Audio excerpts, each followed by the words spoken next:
ગઈકાલે વિધાનસભામાં જન વિશ્વાસ વિધેયક નામનું એક બિલ રજૂ કરવામાં આવ્યું. હકીકતમાં જનતામાં વિશ્વાસ નહીં પણ અવિશ્વાસ વધે એવા પ્રકારનો કાયદો ગુજરાતની વિધાનસભામાં કાલે બનાવ્યો.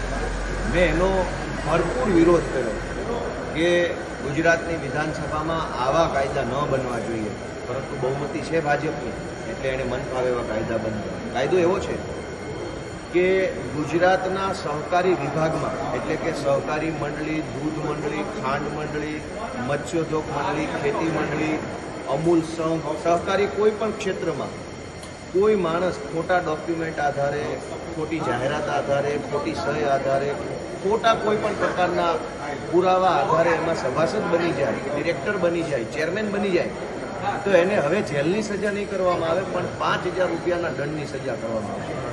મેં એનો વિરોધ કર્યો કે કોઈ માણસ સરકારના પ્રતિનિધિને, સરકારી માણસની સામે ખોટા ડોક્યુમેન્ટ આપીને જો સભાસદ બને, ડિરેક્ટર બને, ચેરમેન બને તો એને જેલમાં પૂરી દેવાનું. એના બદલે ભાજપની સરકારે ગઈકાલે વિધાનસભામાં જન વિશ્વાસ, હકીકતમાં જન અવિશ્વાસ વિધેયક રજૂ કરી અને ખોટા ડોક્યુમેન્ટ આધારે સભાસદ બનવાનો કે ચેરમેન બનવાનો રસ્તો ખોલી આપ્યો. બીજી વાત કે ખોટા ડોક્યુમેન્ટ ખાલી સભાસદ બનવા માટે નથી વપરાતા.